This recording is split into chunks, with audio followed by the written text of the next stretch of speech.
Hi, this is Liz. This is a prequel to the actual episode you're about to hear because Rainu kindly offered to give me a session of the Akashic records, which you'll hear her explain all what they are in our conversation. And then at the end, I will add my feedback after we actually had the session.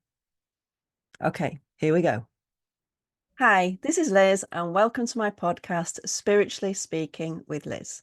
I've got a fabulous guest today for you and a really interesting topic. It's not something I know a lot about, but I'm fascinated to hear, and we've got the right person for the job today. We're joined by Renu Mehta Cheng, and she holds a master's degree in physical therapy. She's a divine light energy healer, and she's an Akashic Records consultant and healer trained with renowned expert Lisa Barnett. So, Renu, hi, thank you so much for joining me. Thank you so much for having me here today, Liz. It's such an honor. You're very welcome. I'm very excited about this. So, I know a little bit about the Akashic Records, but not a massive amount. And purposely knowing I've had you coming on, I've not wanted to dig into it because I want to hear it, I want to absorb it. But first of all, how did you make that transition? Because you started as a PT, physical therapist. Mhm. So what made you get drawn to the Akashic Records? Well, I think it all started in my youth, actually. When I was younger, I remember my spiritual awakening process started when I was in elementary school. And Oh, so let's start there then. Let's go back to yeah, elementary. to those youthful days of playing on the playground. And I remember one summer between fourth grade and fifth grade, between 9 and 10 years of age, I shifted. I recognized there was something that I needed to change or a lesson that I needed to learn. And to be truthful, those were a couple years ago, so I can't remember exactly what it was, but it really shifted me into a different person so that by the time I was 10, I saw the world a little differently. I had come out of this shell of being very shy and insecurities and uncertainty of myself and found myself at 10 in fifth grade really knowing who I was standing in that moment in time, Wow. which, yeah, I know. I mean, I was really, I look back and I think that's really pretty wonderful at that age. Yeah. And, and I say that because then I started to, I met a friend who introduced me to this game, which I actually still have called Past Lives. Okay. And it intrigued me so much because it was talking about reincarnation and about the lives we've lived. And hit, it just touched my heart so deeply that I played the game every single day for about a year and a half. Oh. I would, yeah, I would drag people, be like, hey, come sit. You know, I remember my dad after, a couple months, he's like, do we have to play this game? It's like, because it was so interesting to me, that concept of past lives. So that I think started my love and my interest of reincarnation and just what the past life world was all about. That's I can't believe that at 10. Yeah. 10 years old. That's really young to have that knowing who you are and being present in that moment. Most 10-year-olds are just running around the playground, having fun, causing chaos. So that's really something quite incredible. Well, I think I'd be remiss if I didn't say that, of course I was only 10, so the maturity level I had was for of a 10-year-old. So my process continued and I continued to be aware and the process of spiritual awakening is a an opening, and then you kind of go on your path, and then you might have a plateau for a little bit, and then you open again and you learn more. And so Mm. that started it, and I continued through. I mean, I have to be honest, the middle school years, I was that awkward girl. I really didn't come into my own. My next level, I think the next opening was when I was in eighth grade. So when I was about 13 years old. And then again, it happened again when I was 17 in my 11th year, my 11th grade. and then again a couple years later. So it was a couple years for me to really find who I was. And but life also causes you to learn those lessons. And so I would have a lesson that would come up that I would have to really contend with. And then I would have that moment of revelation, enlightenment, and then I would move forward. And then, of course, as life has it, something new would come up. Mhm. So it was really exciting when you look back to say, wow, how wonderful for me to be able to have that. But during the moments being in it, I remember thinking, oh my gosh, why am I dealing with this insecurity, or why am I dealing with this issue? But now looking at the whole life that I've lived, I'm so grateful for those opportunities. Yeah, for sure. So what made you go down the physical therapy route? Let's start there.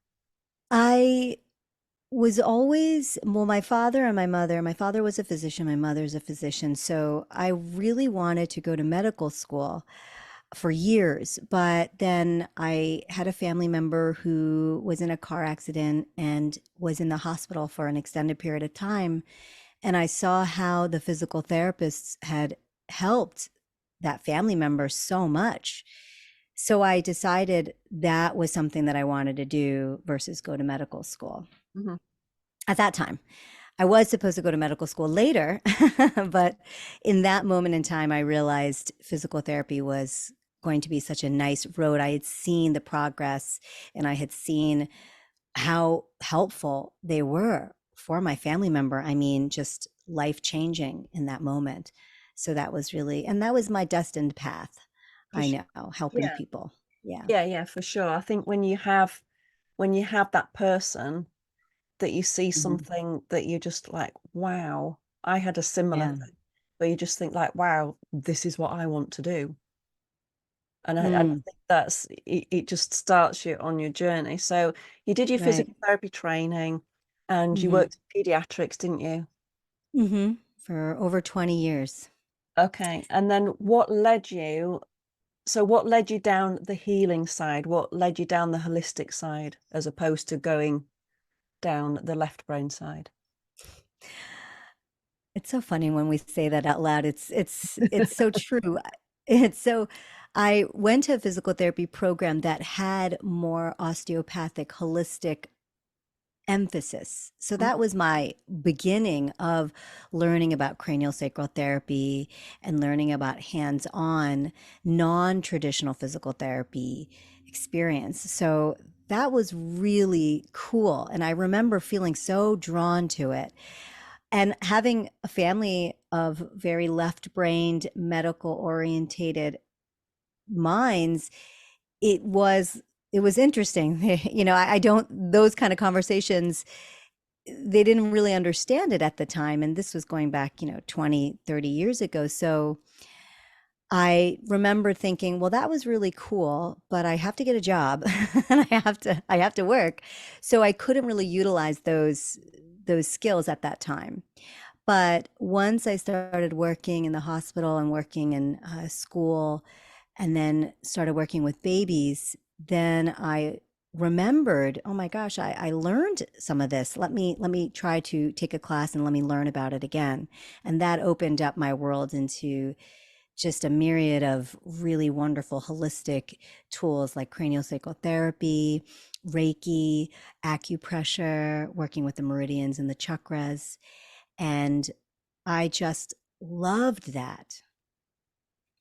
But then I found that there was still, I just wasn't reaching or getting that deep, deep healing that I really wanted for the Mhm. people that I worked with.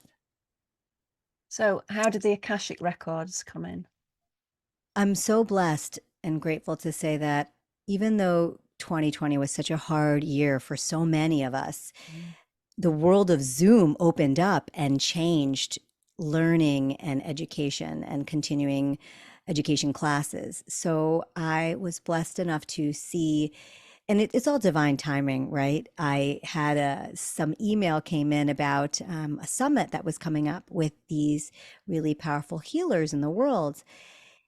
And I said, "Oh my gosh, this looks really interesting." And if you fast forward a couple of years, to today, the person that actually had the summit is a friend of mine now. So I didn't know who she was at that time. And my teacher for the Akashic Records was one of the speakers. So I remember going through the list and seeing her name and thinking, oh my gosh, that's so cool. I really want to learn that.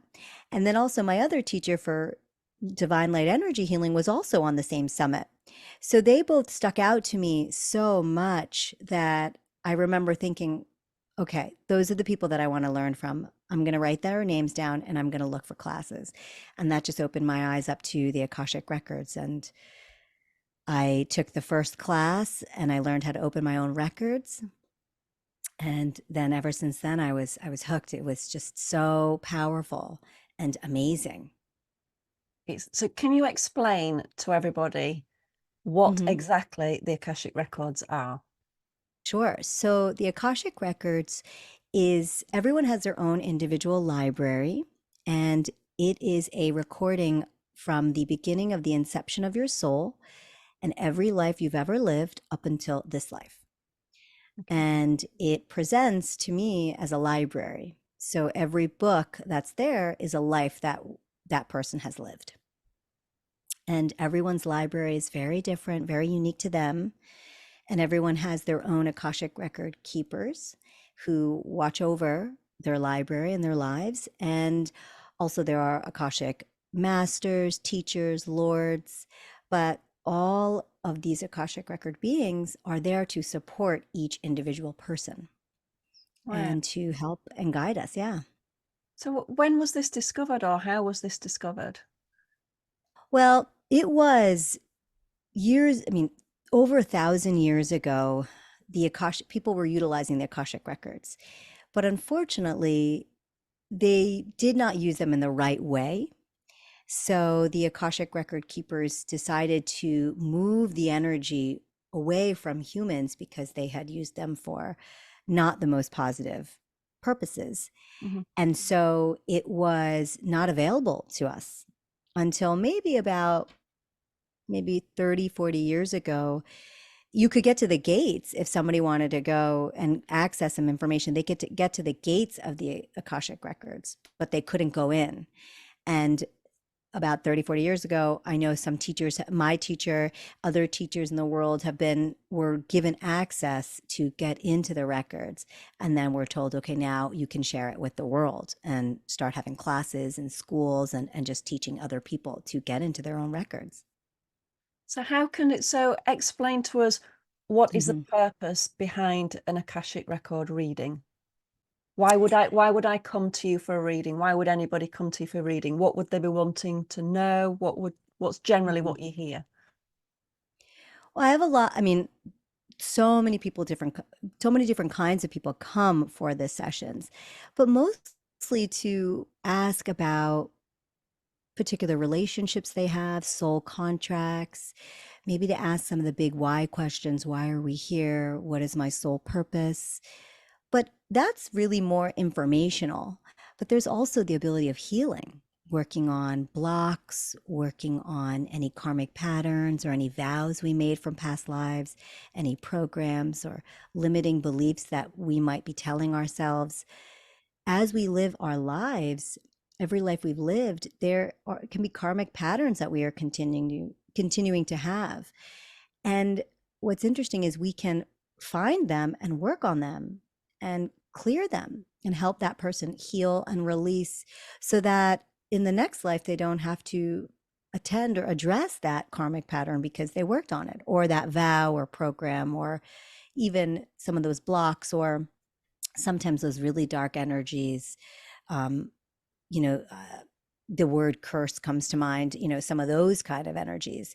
They can be there from past lives. And so we can see them and work on them and clear them, not just in the physical, but in our energetic bodies, the four energetic bodies of our auric fields. Okay, so obviously there's a confidentiality with Hmm. every client that you have for this, but without Sure. naming names, can you give us an example of a couple of examples of people that you've worked with that it really stands out how much it's helped them in different ways? Oh, sure. I can give you my example. Oh yeah, go on then.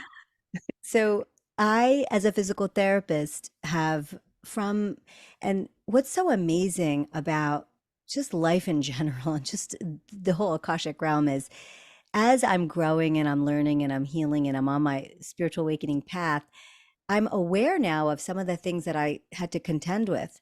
So from the age of 14, I had severe neck and shoulder pain and limited range of motion in my neck.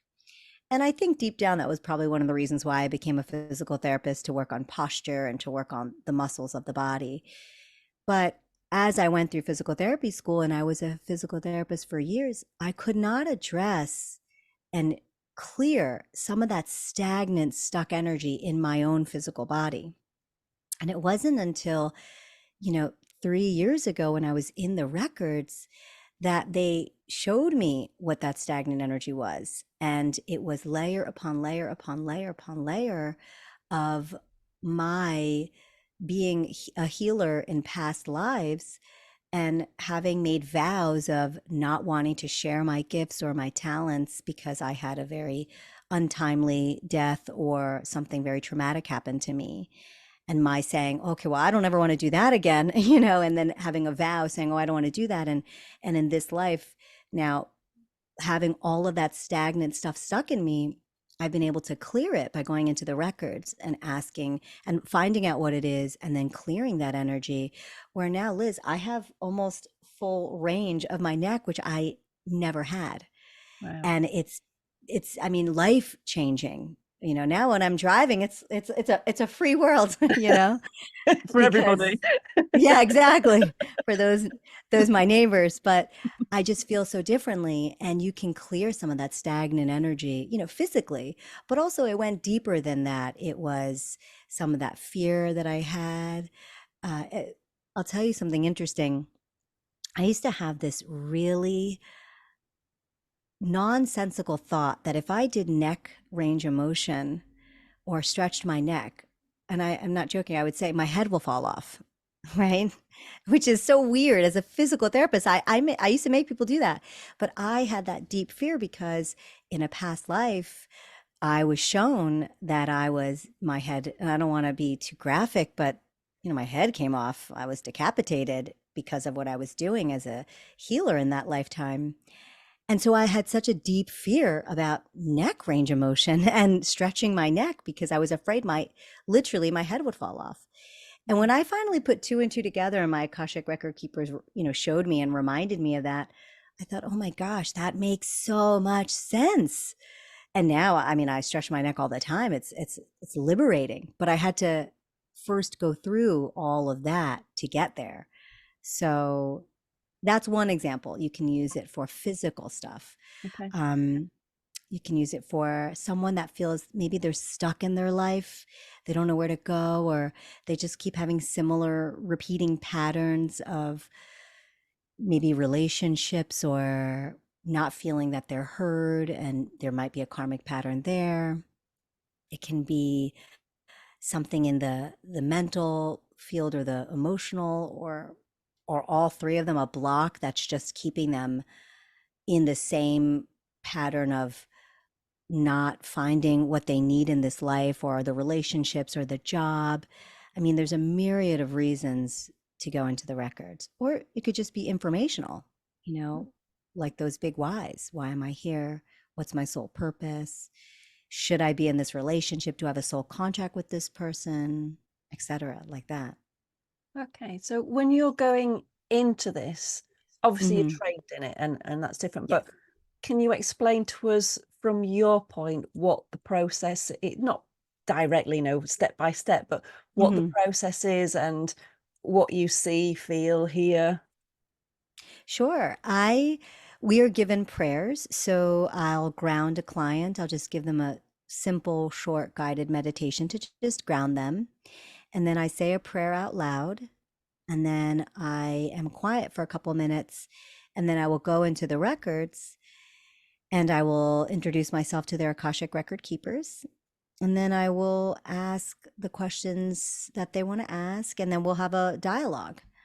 And then if there's something if they're showing me a block, or there's something that they're dealing with in this life that stems from a past life, they might show me that what happened, where the root is, and then we'll look at the root, we'll address it, and then we'll clear it and fill them up with golden liquid light, and then move on to the next thing they want to talk about. So So it's each person's, so like you said earlier, each person's library looks different. And mhm. and so do you have a guide that takes you in and then you address their keeper? Would you say it works like that, or? I don't I mean, there's no I go into their records with this prayer, and then I it depends on what we're working with. But typically if I've never worked with that client before, I do like to see the big picture of what their library looks like. So I can describe to them, well, I see this, I see that. And then we go in and I'll talk to their record keepers. Sometimes there's just a pressing issue, and so I just go directly in and I don't really look around, and I just find their record keepers and I say, okay, we want to work on this.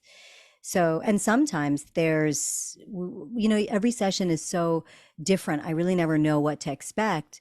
And sometimes I'll think, oh, we're going to work on this. And then they'll show me something like, no, no, no, this is something really deep we need to address.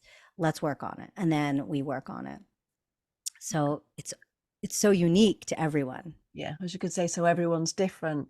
So when you, so Hmm. like you said, when you go into somebody's and when you look at their library as a whole and you describe Right. that to them, is there some things in that that they can relate to, even just how that looks?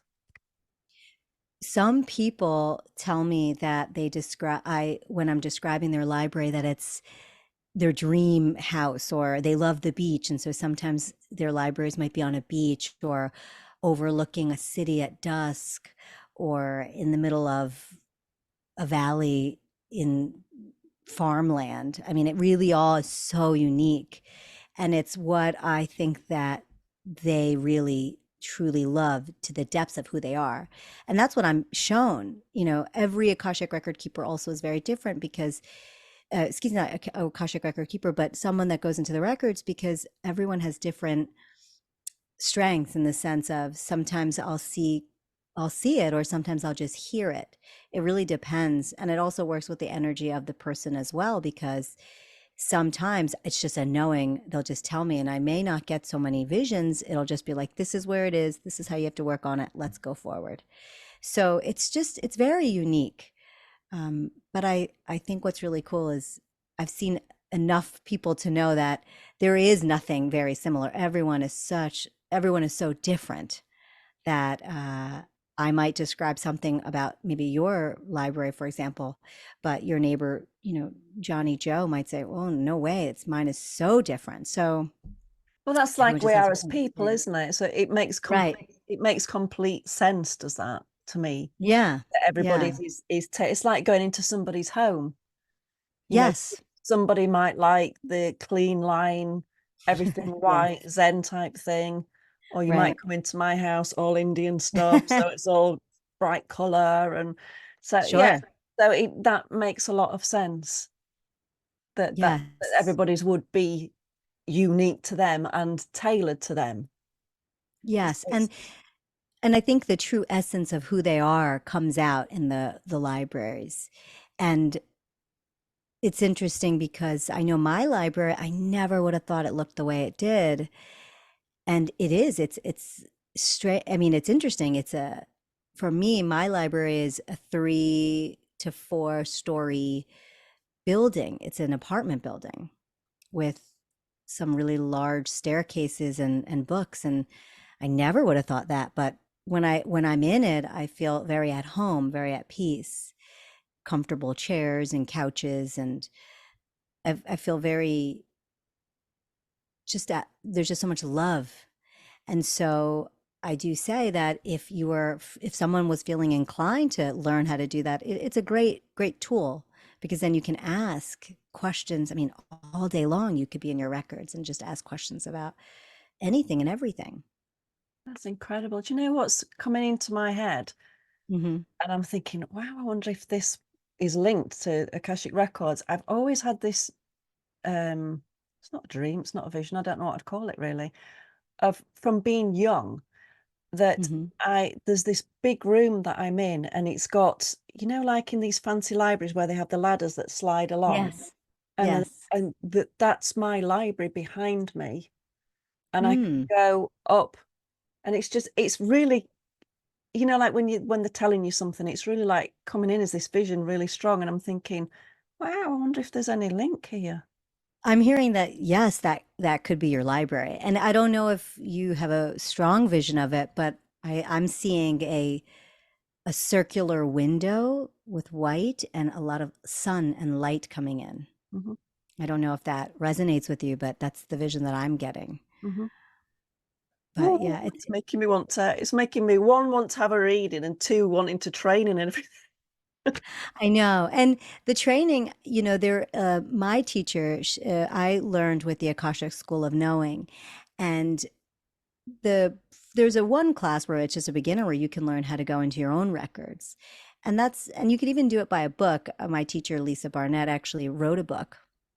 She wrote many books actually, but there is one of her books where you can actually learn, and it's a workbook where you can learn how to get into your records without having to take a class. But I find that I love to learn actively, but with the teacher asking questions. I love to ask questions. And so I find that the actual seminar is really powerful. But some people love to learn from books. So you can learn by reading her book and doing it step by step that way. So, I mean, and there are other, schools and teachers out there. I don't really know much about them. I just know about my school because it's accredited, and it took years to become a consultant because there's some criteria you have to do in order to become a consultant, which I think is great because it gives you the opportunity to learn and experience different people's libraries and have different clients come in and experience different things that people want to work on. Yeah, So that's why I've seen a lot of things. Yeah. I understand. Yeah, I can see that there would be a lot of training with it. So, what Right. would you say? Are there any limitations with it, would you say? Is there anything that you can think, okay, well, no, I'd have to do something else, or you would need something else to do? Is it like you would tell somebody, okay, I found this block, or I saw this, Hmm. and yes, you fill them with the golden healing liquid, but do you then give them homework? Oh, yes. Yes. There can be prayers you're given, there could be mantras you need to work on. The truth is that it's really all anything we all present with, it's layer upon layer upon layer. So one session might open your eyes to something you might need to work on, and but there's then once you clear something away, something new might come up. Yeah, of So course. it's so it's truly a journey. And I find that when you start to want to go down that road of healing and you're on your spiritual awakening path and you do utilize a guide, someone to help you on that road, it it can be really powerful because you might address, like you said, something comes up and then you work on it, then you clear that space way something new comes, but then it's not as hard. Hmm. So then you work on that one and then that you clear that away and then something new comes up, but it could be the same thing, it could be something different, but it's peeling away the layers to get to just the true essence of us without the pain bodies, without the mental constant chatter that the ego, the mind wants to tell us, and all those things, those limiting beliefs, those vows, those programs. There's just so much that we can clear to help us really recognize that we are part of the divine. We're having this human experience, and we should and hopefully feel the best that we can be in this world today without all that stuff that we've carried on for lifetimes. Well, yeah, that sounds like the ultimate goal, doesn't it, of what we want? Yes. How do people Yeah. feel then after they've had a session? So, do you speak one to one or Zoom, and then you have a session on your own where you go into their records and then you come and give them the feedback? Is that how it works? No, I do it live with the person. I do it over Zoom or in person if anyone lives in New Jersey. And we talk through it. And I'll tell them what I'm seeing. We'll work on something.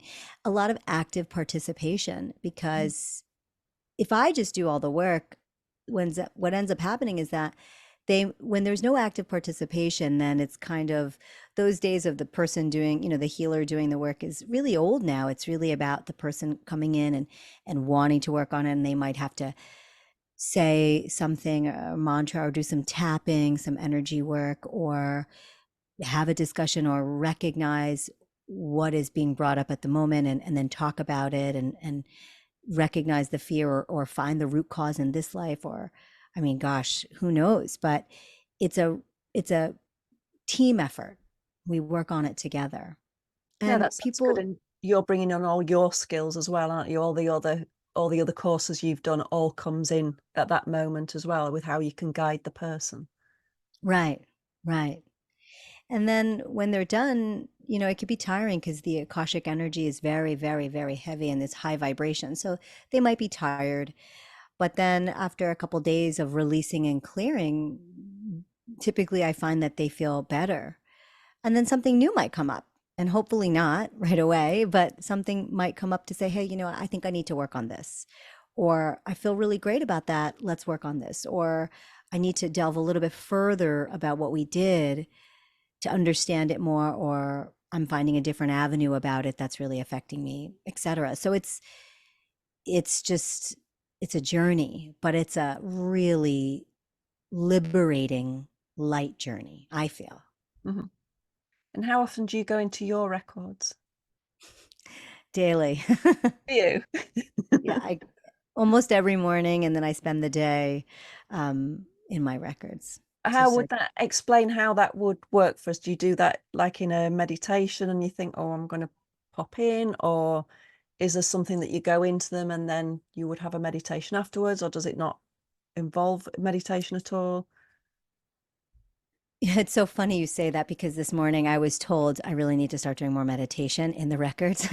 So you're reminding me. But what I do is I do my morning routine, and then I will go into my records and I'll start to have a conversation and just put the energy out for the highest and best for the day for myself on my highest and best timeline.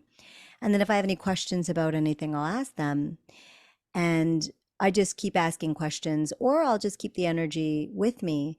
But if I don't engage if you don't engage the Akashic record keepers, then the records just close on their own. So some days I'll open the records and then I'll just get caught up with life and I won't be in the records unless I'm working. When I'm working, I'm always in the records. And then I just close the records at the end of the day if I've been in them all day, and then I go in again the next day. That's fabulous. So you said about your routine. What's your morning routine? I'm always fascinated by everybody's, spiritual morning routine. So what would you say yours was? I do a golden ball of meditation where I surround my auric field with golden liquid light. And then I connect to source and I ground myself into Gaia. And then I do that for my family members and my close friends. And then I just set my intention for the day. I might look at a tarot card or two if I have the time, but otherwise I just do that meditation and I just set my intention for the day. And on a great day when I'm not rushing and I've woken up early enough, I will do a meditation for about 5 to 10 minutes. Mhm. But sometimes that gets put on the wayside and I have to do it later in the day. But typically it takes about maybe 10, 12 minutes, nothing too crazy, but it just helps me center myself and helps me really be present as best as I can in the moment. Mhm. I understand that. I was joking with a friend the other day, and we were saying if we did all these spiritual things that we want to do, I wouldn't leave the house until like 4 in the afternoon. Because there's Oh my gosh, so true. so much that isn't there? There's so much that I want to do, and I I know. hate this phrase, I don't have time. But when Mm, you're running a business, you hmm I have to be out of the door. And hmm I'm lucky. I'm better in summer, I find, because it's lighter mm, earlier. Then hmm I can be up and outside at 5:30 some mornings because I wake up with the light. And Right. I love that. I love that piece before everybody gets up. Hmm. Winter less so because I just want to hibernate. But there's so many Mm. things, aren't there, as we're always going on this journey that you hear, oh yes, that's interesting. I'll try that. And oh yeah, I'm going to add that. And we do it, don't we, for like weeks, months, and then it falls by the wayside, and then somebody reminds you about something, and you're like, oh yeah, I'll try that again. But I think we're all the same, aren't we? There's so many things that we would like to do, Mm. Mm. but it's not about us, is it? It's about being of service. So we have to be out there, Mm. working with people and helping them. But that it always fascinates me. What would you say are your so maybe like top three things that you would do for yourself that you think it's important? I'm always saying to people about self-care. So Right. you've said about your morning practice.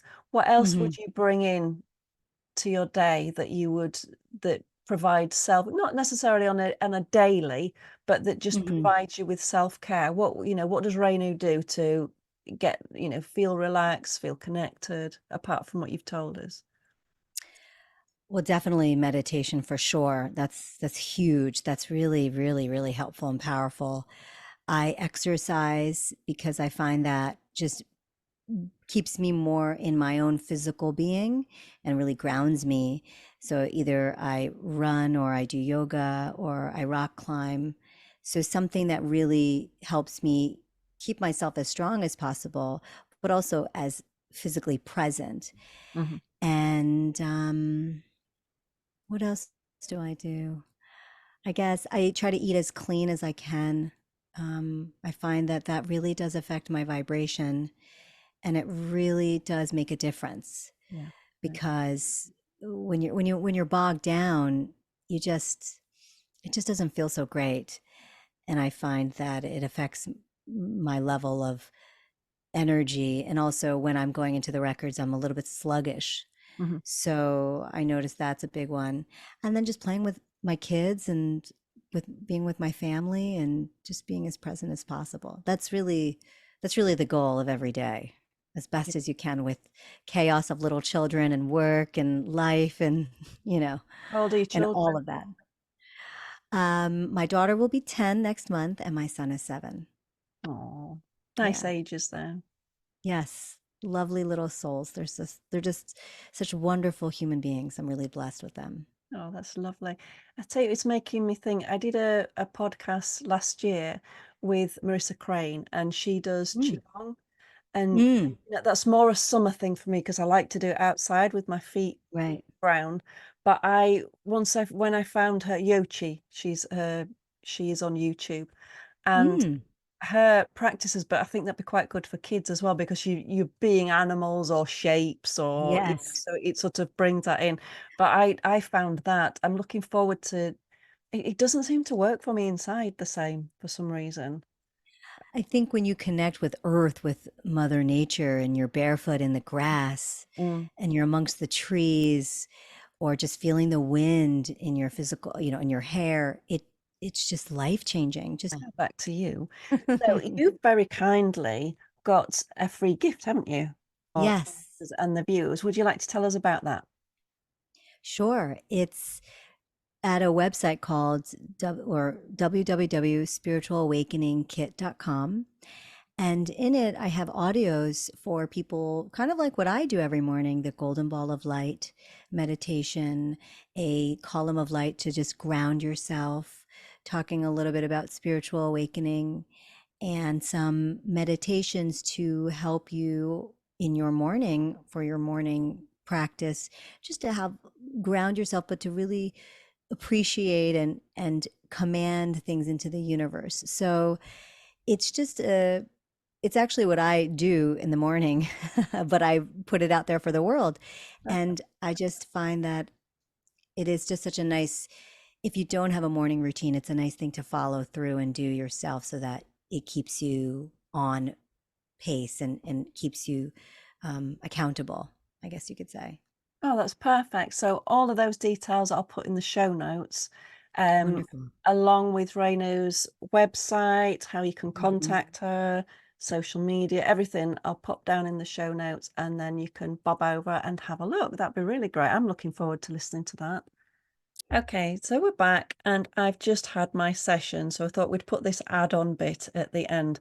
I'm still a bit spaced, I'm not going to lie, because it was very deep. And how can I explain it? Okay, so to start with, Rainu took me through some amazing visualizations, guided visualizations, and had me running my energy, so connecting to source, connecting to the earth, and running that through my body. And I have to say, I meditate regularly. As you know, I'm quite preoccupied at the minute because we've got a big venture that's just about to take off. But I haven't felt that relaxed in quite a long time, which is probably why I look a bit spaced and a bit to it. So I'm going to try remember what happened. But that was the first thing. And I could, this sounds silly as I say this, but I could hear space. So I could feel the softness around me, feel that space.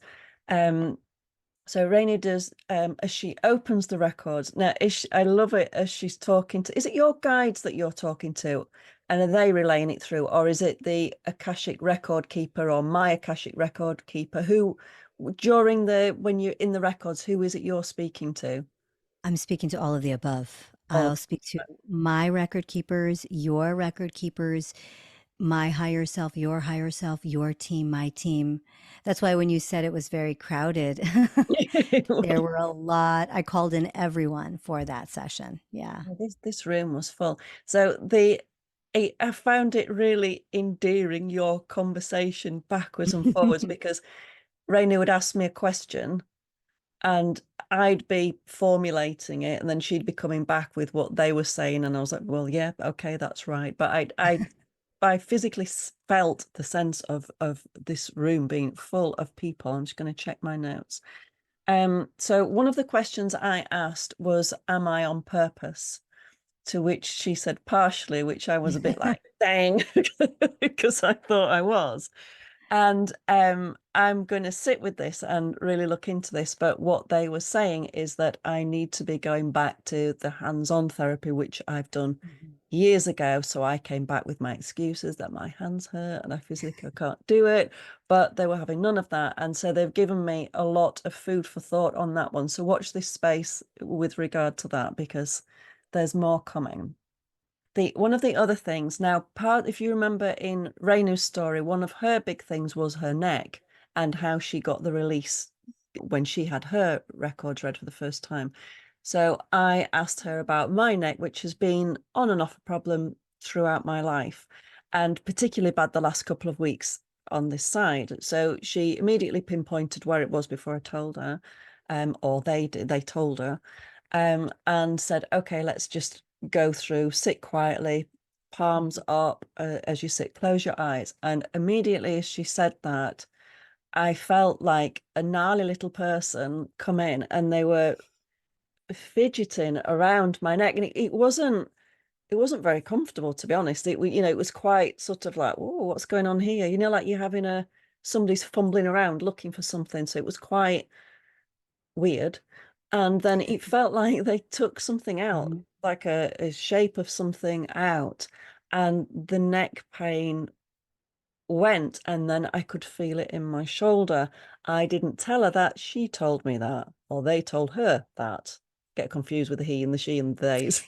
Yeah, it's a feel, it's a register, it's everything. Yes, it is confusing. That was quite mind blowing that I'm feeling it. Rainu's telling me what I'm feeling, and I haven't told her yet what's happening. So she told me that she could feel it in my shoulder more intensely, which I could. And then she was saying words, emotions that were relevant to what is sitting in here. And I could relate to all of them, but the three of them, and which I could relate to strongly. And like anything, as you know, with working on ourselves, it's like peeling an onion. So Mm, we need to go down the layers, but I can honestly say that's gone. I can feel something more in my upper shoulder than what I mhm. could before, which is obviously the shift because the body, we know as physical therapists, the body adapts. But that was a real physical one.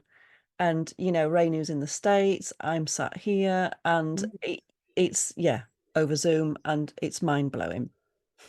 The other thing, read my scroll. Yeah. So I asked her, you know, she's asked me a lot, have you got any more questions? And one of the questions was, up until about maybe 8 or 9 years ago, I had a gift, spiritual gift, which was quite prevalent in me. I would hear it about people, I would see it with people when I was working with people. And it's very careful of my phrasing now. It's back now because she's brought it back, but in my mind then it wasn't. And I'm saying to her, I don't have it anymore, it's gone. And so she said, right, okay then. So we went through a prayer which I repeated back with her.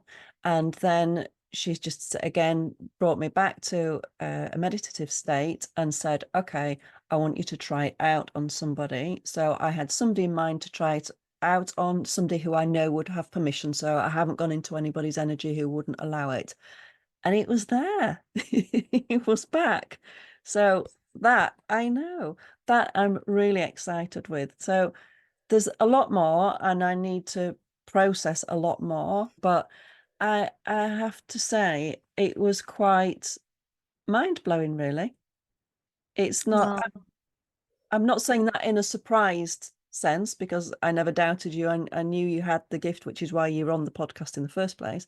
But to actually experience it for myself was quite intense. So I'm really grateful for that and the work that you've done with me today.